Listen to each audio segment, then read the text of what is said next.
Railway के साथ साथ माल गोदामों के श्रमिकों के सुनहरे भविष्य को बनाने का है लक्ष्य। संगठन इसको काफी तत्परता से कर रही है। नमस्कार, आप देख रहे हैं कॉलिंग ऑफ बिहार और मैं हूं देवेंद्र। भारतीय रेलवे माल गोदाम श्रमिक संघ का एक दिवसीय कार्यकर्ता सम्मेलन का आयोजन दीनदयाल मंडल अंतर्गत अनुग्रह नारायण औरंगाबाद में किया गया। इस कार्यकर्ता सम्मेलन का उद्घाटन भारतीय रेलवे माल गोदाम श्रमिक संघ के केंद्रीय प्रभारी मनोरंजन पासवान सहित संघ के वरीय पदाधिकारीगण संयुक्त रूप से दीप प्रज्वलित कर उद्घाटन किया। राष्ट्रीय प्रभारी मनोरंजन पासवान ने बताया कि माल गोदाम श्रमिक संघ 1998 से लगातार अपनी मांगों एवं हकों की लड़ाई लड़ रहा है। कई तरह के धरना प्रदर्शन करने के बाद जब 2014 में जब प्रधानमंत्री नरेंद्र मोदी की सरकार बनी तो श्रमिकों के पुराने नियमों को संशोधन कर उन्होंने व्यवस्थित करने का प्रयास किया। 2021 में श्रमिकों के मुद्दे को लेकर लगातार सरकार के साथ उनकी बैठकों पे बैठक चल रही है। सरकार के सामने भारतीय रेलवे माल गोदाम श्रमिक संघ के संगठन ने 13 मांगों को रखा है, जिस पर सरकार ने भी इसमें सकारात्मक पहलू पे नजर डाल रही है और इसमें सरकार का भी रवैया सुचारू रूप से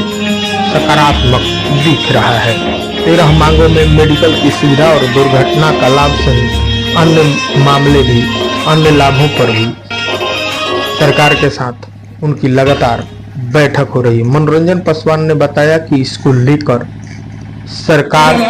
और संघ दोनों तत्पर हैं और फिलहाल श्रमिकों का एक डाटाबेस तैयार किया जा रहा है। लगभग आधा काम भी इसमें हो गया है और आगे जितने भी संगठन के द्वारा मांग को मांगा गया है उस पर सरकार ने भी अपनी सहमति जताई है। आप देखते रहिए कॉलिंग ऑफ बिहार। आइए सुनवाते हैं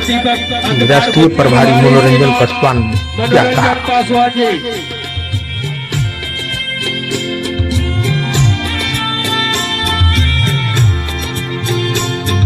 मैं आपको बताना चाहता हूं कि आज का जो कार्यक्रम अनुग्रह रोड पर जो कार्यकर्ता सम्मेलन है उसका मुख्य उद्देश्य है भारतीय रेलवे माल गोदाम श्रमिक संघ 1998 से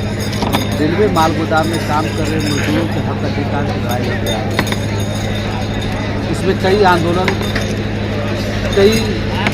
धरना प्रदर्शन, कई दिन भूख हड़ताल हम लोग लंबे समय से करी। 2014 में जब नरेंद्र मोदी की सरकार बनी तो पहली बार देश में जो ब्रिटिश शासनकाल के समय जो श्रम कानून था जिसमें ऐसे महत्वपूर्ण योगदान देने वाले श्रमिकों को कहीं ना कहीं वंचित हो रहे थे, उन कानूनों में संशोधन किया गया और 4 अलग अलग लेबर कोड के रूप में देश के सामने लोकसभा राज्यसभा से कानून की रचना पारित की। जब ये कानून आया था उस समय भी हमारे माल गोदाम श्रमिकों के लिए देश के कम से कम 15 मेंबर ऑफ पार्लियामेंट ने उस सदन में लिखित रूप में आवेदन किया था कि माल गोदाम के श्रमिकों के लिए ऑक्यूपेशनल सेफ्टी कोड बिल हो, वेजेज कोड हो, उसमें विशेष स्थान दिया जाए। हमारा 21 मार्च को बैठक हुई 2021 में, दूसरी कैबिनेट की बैठक हुई जिसमें हमने 13 मांग सरकार के समक्ष रखा था। चाहे वो मेडिकल की सुविधा हो, उनके लिए पेंशन की व्यवस्था हो, उनके लिए एक्सीडेंटल का हो, इनको फीस रेट के माध्यम से वेतनमान मिले, इनको समान काम समान वेतन का सुविधा प्राप्त हो, चाहे विभिन्न तरीके से जो FCI और कोयला माइंस की तरह मजदूर जो काम कर रहे हैं उसकी तरह इनको सुविधा मिले। वो 13 मांग सरकार ने मुझे 2021 के बैठक में, तय पार्टी की बैठक में श्रम मंत्री ने इसको जायज़ कराते हुए आदेशित किया कि मजदूरों को, क्योंकि सबसे बड़ी समस्या थी कि हम तो संगठन की तरफ से पूरे देश के माल गोदामों का डाटा संकलित कर रहे हैं, लेकिन भारत सरकार के पास ऐसी कोई व्यवस्था नहीं थी जिसके तहत माल गोदाम का सही डाटा कवरेज हो।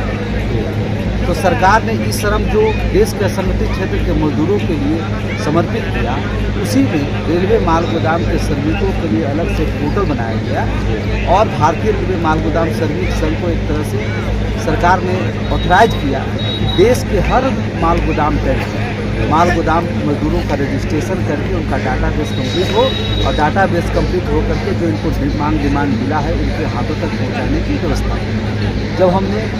2021 से लेकर के 23 तक देश के अलग अलग लगभग 6 से 7 लाख मजदूर जो है पूरे देश में काम करते हैं माल गोदाम के। संख्या ज़्यादा भी हो सकता है कि हर दिन माल गोदाम आगे बढ़ रहा है, अलग अलग शिफ्ट में काम हो रहा है। तो हम लोगों ने, हमारे सभी संगठन के पदाधिकारियों ने, कार्यकर्ताओं ने, हर माल गोदाम के नेताओं ने इसको युद्ध स्तर से लिया और पूरे देश में हमने कैंप लगा के मजदूरों का रजिस्ट्रेशन कंप्लीट करने का काम किया। बाकी कुछ है लेकिन लगभग 70% कंप्लीट हुआ। उसके बाद पुनः सरकार के साथ हमारी 9 अक्टूबर को एक महत्वपूर्ण तीसरी त्रिपक्षीय बैठक हुई, कैबिनेट की बैठक हुई, जिसमें रेलवे की तरफ से मेंबर ट्रैफिक, क्योंकि ये ट्रैफिक कमर्शियल डिपार्टमेंट के अंतर्गत आते हैं, उनके जो हेड है मेंबर ट्रैफिक, उनकी एक पूरी टीम और इस देश के श्रम मंत्री माननीय मनसुख मांडविया जी के नेतृत्व में, अध्यक्षता में दोनों मंत्रालय के बीच बैठक हुई और जो उनको डिमांड मिला था उसको इम्प्लीमेंट करने का आदेश भी प्राप्त हुआ। हमने डाटा सबमिट किया है। अभी हमारा संगठन का लक्ष्य कि हर माल गोदाम कमेटी पूर्व से भी बना हुआ है, उसमें कुछ बदलाव करना है, कुछ अच्छे लोगों को जोड़ने की व्यवस्था करना है और जो माल गोदाम के लोग जिनका ई श्रम कार्ड नहीं बना है, जिनका संगठन का QR कार्ड नहीं बना है, इन दोनों को जोड़ कर सरकार तक भेजना है। और हम अभी पूरे देश हर रेलवे मंडल प्रबंधक के समक्ष हम बैठक कर रहे हैं। हमारा ये प्रयास है, हमने सरकार के समय प्रपोजल दिया है कि जो हमारे मालवाहक मजदूर तो प्रताड़ित हो ही रहा है, मालवाहक भी कहीं कहीं बहुत ज़्यादा प्रताड़ित, उनका रेट रात के समय में लगता है वो खाली नहीं हो पाता है और डैमरेज देना पड़ता है, वेटिंग चार्ज देना पड़ता है, कोई लेबर मैनेजमेंट सिस्टम नहीं है। तो इसके लिए हमने संगठन की तरफ से पूरा प्रपोजल दिया जिस पर सरकार सहमति भी है और हम हर डिवीज़न के साथ हर मालवाहक को उस डिवीज़न में जो माल मंगाते हैं उनके साथ भी बैठक कर रहे हैं और हम सीधे मालवाहक को जोड़ने का भी काम कर रहे हैं और रेलवे को ज़्यादा मुनाफा है, क्योंकि रेल को जब ज़्यादा मुनाफा होगा, हर माल गोदाम पर मालगाड़ी की संख्या बढ़ेगी, ट्रांसपोर्टेशन बढ़ेगी, तभी हमारा माल गोदाम के श्रमिकों को भी रोजगार ज़्यादा बढ़ने का काम होगा, जिसमें हम लगभग 10 से 15 रुपया के बीच में 50 के लिए वजन, चाहे वो सीमेंट का हो, खाद का हो, गेहूं का हो, चावल का हो, 15 रुपया 10 से 15 रुपया के बीच में इनको पीस रेट के माध्यम से इनको वेजेज प्राप्त होता है और अगर उस माध्यम से होता है तो लगभग हमारे हर माल गोदाम के मजदूरों को बेहतर वेतन इनको प्राप्त होगा, जिससे इनके जीवन में बदलाव होगा और मालवाहक को जोड़ने की जो व्यवस्था उसमें जोड़ी गई है उससे देश में एक नया क्रांति, आर्थिक रूप से भी मजबूती है।